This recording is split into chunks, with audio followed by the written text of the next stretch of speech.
Sir, ಈಗಾಗಲೇ ಜಿಲ್ಲಾಡಳಿತ ಇರ್ಬೋದು, ಜಿಲ್ಲಾ ಮಂತ್ರಿಗಳು ಇರ್ಬೋದು, ಯಾವ ರೀತಿ ಹಿಂದೂ ಸಂಘಟನೆಗಳನ್ನು ಹತ್ತಿಕ್ಕಬೇಕು ಅಂತಕ್ಕಂಥ ಉದ್ದೇಶವನ್ನು ಇಟ್ಕೊಂಡು ಇವತ್ತು ಛತ್ರಪತಿ ಶಿವಾಜಿ ಮಹಾರಾಜರ ಫ್ಲೆಕ್ಸನ್ನು ಹಾಕಿದಂಥ ಸಂದರ್ಭದಲ್ಲಿ ಮುಸ್ಲಿಂ ಸಮಾಜದವರು ಯಾರು ಈಗಾಗಲೇ ಜಿಲ್ಲಾಡಳಿತ ಇರ್ಬೋದು, ಜಿಲ್ಲಾ ಮಂತ್ರಿಗಳು ಇರ್ಬೋದು, ಯಾವ ರೀತಿ ಹಿಂದೂ ಸಂಘಟನೆಗಳನ್ನು ಹತ್ತಿಕ್ಕಬೇಕು ಅಂತಕ್ಕಂಥ ಉದ್ದೇಶವನ್ನು ಇಟ್ಕೊಂಡು ಇವತ್ತು ಛತ್ರಪತಿ ಶಿವಾಜಿ ಮಹಾರಾಜರ ಫ್ಲೆಕ್ಸನ್ನು ಹಾಕಿದಂಥ ಸಂದರ್ಭದಲ್ಲಿ ಮುಸ್ಲಿಂ ಸಮಾಜದವರು ಯಾರೂ ಸಹಿತ ಬಂದು ಕಂಪ್ಲೇಂಟ್ ಮಾಡಿಲ್ಲ. ಆ ಫ್ಲೆಕ್ಸ್ಗೆ ನಮ್ಮ ವಿರೋಧ ಇದೆ, ಅದನ್ನು ತೆಗೆಸ್ರಿ ಅಂತ ಸ್ವತಃ ಪೊಲೀಸ್ ಇಲಾಖೆನೇ ಸೋಮೋಟೋ ಕೇಸನ್ನು ರಿಜಿಸ್ಟರ್ಡ್ ಮಾಡ್ಕೊಂಡು ಆ ಫ್ಲೆಕ್ಸನ್ನು ತೆಗೆಸಿರ್ತಕ್ಕಂಥದ್ದು ನಾವೆಲ್ಲವೂ ಸಹಿತ ಕಣ್ಣಾರಿ ನೋಡಿರ್ತಕ್ಕಂಥದ್ದು. ನಾನು ಆ ಸಂದರ್ಭದಲ್ಲಿ ರಾತ್ರಿ ಅಲ್ಲಿ ಹೋದಂಥದ್ದನ್ನು ಸಹಿತ ನಾನು ನೋಡಿದ್ದೆ. ಅದೇ ರೀತಿ ಐ ಲವ್ ಯು ಮೊಹಮ್ಮದ್ ಅಂತಕ್ಕಂಥದನ್ನ ಫ್ಲೆಕ್ಸನ್ನ ನಮ್ಮ ಹಿಂದೂ ಮನೆಗಳ ಎದುರಿಗೆ ಬೋರ್ಡ್ ಹಾಕಿ ಹಿಂದೂ ಬಾಂಧವರಿಗೆ ತೊಂದರೆ ಕೊಡ್ತಕ್ಕಂಥ ಸಂದರ್ಭದಲ್ಲೂ ಸಹಿತ ಅಲ್ಲಿಗೂ ಸಹಿತ ನಾವು ಭೇಟಿ ಕೊಟ್ಟಿದ್ವಿ. ಇವೆರಡೂ ಘಟನೆಗಳನ್ನು ನೋಡಿದಾಗ ಇದಕ್ಕೆ ಜಿಲ್ಲಾ ಮಂತ್ರಿಯ ಕುಮ್ಮಕ್ಕು 100ಕ್ಕೆ 100ರಷ್ಟು ಇದೆ ಅಂತಕ್ಕಂಥದ್ದು ಯಾವುದೇ ಸಂದೇಹ ಇಲ್ಲ ಅಂತಕ್ಕಂಥ ಮಾತನ್ನು ಈ ಸಂದರ್ಭದಲ್ಲಿ ಹೇಳಲಿಕ್ಕೆ ಬಯಸ್ತಾರೆ. ಯಾಕೆ ಅಂದ್ರೆ ಸಾರಾಸಗಟಾಗಿ ಓಟಿನ ಒಂದು ದುರಾಸೆಗೋಸ್ಕರ ಇವತ್ತು ಮುಸ್ಲಿಮರೆಲ್ಲರೂ ಸಹಿತ ಕಾಂಗ್ರೆಸ್ಗೆ ವೋಟ್ ಮಾಡ್ತಾರೆ ಅನ್ನೋ ಒಂದೇ ಒಂದು ಕಾರಣಕ್ಕೋಸ್ಕರ ಮುಸ್ಲಿಮರು ಏನು ಮಾಡಿದ್ರು ಸಹಿತ ಅದು ಮಾಫಿ ಅನ್ನೋ ರೀತಿಯಲ್ಲಿ ಇವತ್ತು ಜಿಲ್ಲಾ ಮಂತ್ರಿ ನಡ್ಕೊಳ್ತಾ ಇದ್ದಾರೆ. ಅದಕ್ಕೆ ಕುಮ್ಮಕ್ಕಾಗಿ ಜಿಲ್ಲಾ ಪೊಲೀಸ್ ವರಿಷ್ಠಾಧಿಕಾರಿಗಳಿರ್ಬೋದು, ಜಿಲ್ಲಾ ಅಧಿಕಾರಿಗಳಿರ್ಬೋದು ಅದಕ್ಕೆ ಕುಮ್ಮಕ್ ಕೊಡ್ತಾ ಇದ್ದಾರೆ. ಉದಾಹರಣೆಗೆ ಹೇಳಬೇಕು ಅಂದ್ರೆ ಸತೀಶ್ ಪೂಜಾರಿ ಹಿಂದೂ ಸಂಘಟನೆ ಬಗ್ಗೆ ಹೋರಾಟ ಮಾಡ್ತಕ್ಕಂಥ ವ್ಯಕ್ತಿ. ಅಂತ ವ್ಯಕ್ತಿಗೆ ಗಡೀಪಾರು ಮಾಡ್ತೀನಿ.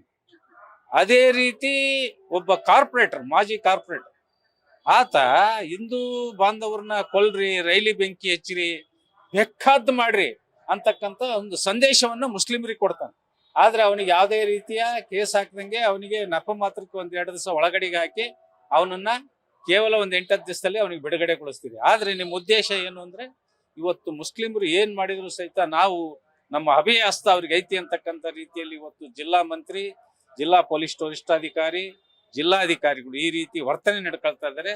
ಆದ್ರಿಂದ ನಾವು ಇವತ್ತು ಅವ್ರು ಎಷ್ಟೇ ಹಿಂದೂ ಬಾಂಧವರಿಗೆ ತೊಂದರೆ ಕೊಟ್ಟರು ಸಹಿತ ನಾವೇನು ಎದುರಿ ಓಡಾಗಲ್ಲ. ನಾವು ಬಲವಾಗಿ ನಮ್ಮ ಹಿಂದೂ ಸಂಘಟನೆಯ ಪರವಾಗಿ ಇರ್ತೀವಿ. ನಮ್ಮ ಹಿಂದೂ ಕಾರ್ಯಕರ್ತರಿಗೆ ಏನೇ ತೊಂದರೆ ಆದ್ರೂ ಸಹಿತ ನಾವು ಅವ್ರ ಜೊತೆ ನಿಲ್ತೀವಿ. ಆದ್ರಿಂದ ನಾವು ಇವತ್ತು ನಿಮ್ಮ ಮುಖಾಂತರ ಹೇಳಕ್ ಏನ್ ಬಯಸ್ತಾ ಇದ್ದೇನೆ ಅಂದ್ರೆ, ಈ ರೀತಿ ತಾರತಮ್ಯ ಮಾಡ್ತಕ್ಕಂಥ ಅಧಿಕಾರಿಗಳು ಒಂದು ಕ್ಷಣನೂ ಸಹಿತ ಈ ದಾವಣಗೆರೆಯಲ್ಲಿ ಇರಬಾರ್ದು ಅಂತಕ್ಕಂಥದ್ದನ್ನ ಒತ್ತಾಯವನ್ನು ನಾನು ಮಾಡ್ತೀನಿ. ಸರ್, ಅದನ್ನೇ ಹೇಳ್ತೀನಲ್ಲ, ಈಗ ಆತ ಸಸ್ಪೆಂಡ್ ಆಗಿದ್ದಾನೆ, ಅವನೀಗ ಜಿದ್ದು ಸಾಸ್ತಾನೆ ಮತ್ತೆ ನಮ್ಮ ಹಿಂದೂ ಕಾರ್ಯಕರ್ತರ ಮೇಲೆ. ಯಾಕೆಂದ್ರೆ ಇನ್ನು ನೀವು ಇವರಿಂದ ನನಗೆ ಸಸ್ಪೆಂಡ್ ಮಾಡಿದ್ರು ಅನ್ನೋ ಒಂದು ಜಿದ್ದು ಇಟ್ಕೊಂಡು ಅವ್ರ ಮೇಲೆ ಜಿದ್ದು ಸಾಸ್ತಾನೆ. ಹಾಗಾಗಿ ಅವನನ್ನ ಮತ್ತೆ ಅದೇ ಜಾಗಕ್ಕೆ ನಿಯುಕ್ತಿ ಮಾಡಿರೋದು ಇದು ಸರಿಯಲ್ಲ ಅಂತಕ್ಕಂಥ ಮಾತನ್ನು ಸಹಿತ ನಾವು ಹೇಳ್ತೇವೆ. ಅದನ್ನ ಅದೇ ರೀತಿ ಅವನೇನಾದ್ರೂ ನಮ್ಮ ಹಿಂದೂ ಕಾರ್ಯಕರ್ತರಿಗೆ ಏನಾದ್ರೂ ತೊಂದರೆ ಕೊಡಕ್ ಶುರು ಮಾಡಿದ್ರೆ ಅದ್ರ ವಿರುದ್ಧ ಪ್ರಬಲವಾಗಿ ಹೋರಾಟವನ್ನು ನಾವು ಮಾಡ್ತೀವಿ.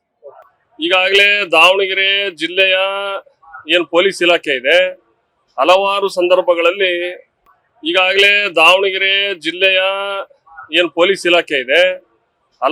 ಸಂದರ್ಭಗಳಲ್ಲಿ ಹಿಂದೂ ಕಾರ್ಯಕರ್ತರ ಮೇಲೆ ಅನವಶ್ಯಕವಾಗಿ ದೌರ್ಜನ್ಯ ಮಾಡತಕ್ಕಂಥ ಕೆಲಸವನ್ನ ಮಾಡಿರೋದನ್ನ ನೀವೆಲ್ಲರೂ ಸಹಿತ ಕಂಡಿದ್ದೀರಿ.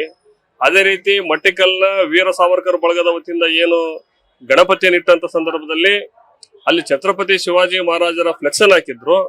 ಆ ಫ್ಲೆಕ್ಸ್ ಅನ್ನ ತೆಗೀರಿ ಅಂತಂದು ಹೇಳಿ RMC ಠಾಣೆಯ PSI ಸಚಿನ್ ಬಿರಾದ್ ಅವರು ಬಂದು ಗಲಾಟೆ ಮಾಡಿ ಆ ಫ್ಲೆಕ್ಸ್ ಅನ್ನು ತೆಗೆಯಕ್ಕೆ ಹೋದಂತ ಸಂದರ್ಭದಲ್ಲಿ ಏನೇನ್ ಇಶ್ಯೂ ಆಯಿತು, ಆ ಸಂದರ್ಭದಲ್ಲಿ ಏನೇನ್ ಗಲಾಟೆ ಆಯಿತು ಎಲ್ಲ ನಿಮಗೆ ಗೊತ್ತಿರುವಂತ ವಿಚಾರ.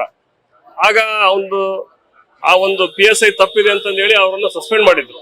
ಈಗ ಮರಳಿ ಅವರನ್ನೇ ಆ ಜಾಗಕ್ಕೆ ಇವರು ಡ್ಯೂಟಿಗೆ ಕರ್ತವ್ಯಕ್ಕೆ ತಗೊಂಡಿರೋದ್ರಿಂದ ಯಾರು ಅಲ್ಲಿ ನಮ್ಮ ಗಣಪತಿ ತಂಡದ ಹಿಂದೂ ಸಂಘಟನೆ ಯುವಕರಿದ್ದಾರೆ ಅವ್ರ ಮೇಲೆ ಇವರಿಂದ ನಾನು ಸಸ್ಪೆಂಡ್ ಆದೆ ಅಂತಂದೇಳಿ ಆ PSI ಅವ್ರ ಮೇಲೆ ದ್ವೇಷ ಸಾಧಿಸಲ್ಲ ಅನ್ನೋದಕ್ಕೆ ಏನ್ ಗ್ಯಾರಂಟಿ ಐತಿ?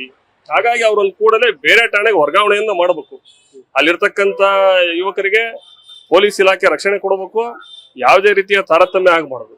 ಜೊತೆಗೆ ನಾನು ಪೊಲೀಸ್ ಇಲಾಖೆಗೆ ಇನ್ನೊಂದು ಕೇಳ್ತೀನಿ, ಇವತ್ತು ಶಿವಾಜಿ ಫ್ಲೆಕ್ಸ್ ಹಾಕಿದಂತ ಸಂದರ್ಭದಲ್ಲಿ ಈ ರೀತಿಯ ಕ್ರಮಗಳನ್ನ ತಗೊಂಡ್ರಿ, ಕೇಸುಗಳನ್ನ ಹಾಕಿದ್ರಿ, ಸುಮೋಟೋ ಕೇಸ್ ಹಾಕೊಂಡೆಲ್ಲ ಮಾಡಿದ್ರಿ. ಅದೇ ರೀತಿ ಐ ಲವ್ ಮೊಹಮ್ಮದ್ ಫ್ಲೆಕ್ಸ್ ಅನ್ನ ಯಾವುದೇ ಅನುಮತಿಯಿಂದ ಹಾಕಿದಂತ ಸಂದರ್ಭದಲ್ಲಿ ಅದ್ರ ಸಂಬಂಧ ಅಂತ ದೊಡ್ಡ ಗಲಾಟೆ ಆದ್ರೂ ಸಹಿತ ಇಲಾಖೆಯಲ್ಲಿ ಇರ್ತಕ್ಕಂತ ಯಾರ ಮೇಲೂ ಸಹಿತ ನೀವು ಕ್ರಮ ತಗೊಂಡಿಲ್ಲ. ಅಂದ್ರೆ ಎಲ್ಲೇ ಒಂದ್ ಕಡೆ ನೀವು ಸಂದರ್ಭಕ್ಕೆ ತಕ್ಕಂಗೆ ತಾರತಮ್ಯ ನೀತಿಯನ್ನು ಅನುಸರಿಸ್ತಾ ಇದ್ರಿ. ಈ ಹಿಂದೆ ನಿಮ್ಮ ಹಿಂದೆ ಯಾರು ನಿಮಗೆ ಒತ್ತಡವನ್ನು ತರ್ತಿದ್ದಾರೆ, ಇದೆಲ್ಲದರ ಪರಿಣಾಮ ಏನಾಗೈತೆ ಅಂದ್ರೆ ಇವತ್ತು ಯಾವ ನಮ್ಮ ಹಿಂದೂ ಸಂಘಟನೆಯ ಕಾರ್ಯಕರ್ತರಿದ್ದಾರೆ ಅವ್ರು ಯಾರು ಸಹಿತ ಸಂಘಟನೆಗೆ ಬರಬಾರದು ಅನ್ನೋ ಭಾವನೆ ನಿಮ್ಮಲ್ಲಿ ಇರಬಹುದು. ನಮ್ಮ ಸಂಘಟನೆಯನ್ನು ಹತ್ತಿಕ್ಕತಕ್ಕಂಥ ಕೆಲಸವನ್ನ ಪೊಲೀಸ್ ಇಲಾಖೆ ಮಾಡ್ತಾ ಐತಿ. ಹಾಗಾಗಿ ಹಿಂದೂ ಸಂಘಟನೆಗೆ, ಸಮಾಜಕ್ಕೆ ಇವತ್ತು ನ್ಯಾಯ ಸಿಗ್ತಕ್ಕಂತ, ನಮಗೆ ಒಂದು ಒಳ್ಳೆ ರೀತಿಯ ರಕ್ಷಣೆ ಕೊಡ್ತಕ್ಕಂತ ಅಧಿಕಾರಿಗಳು ಇಲ್ಲಿ ಬರ್ಲಿ ಅನ್ನೋದು ನಮ್ಮ ಭಾವನೆ.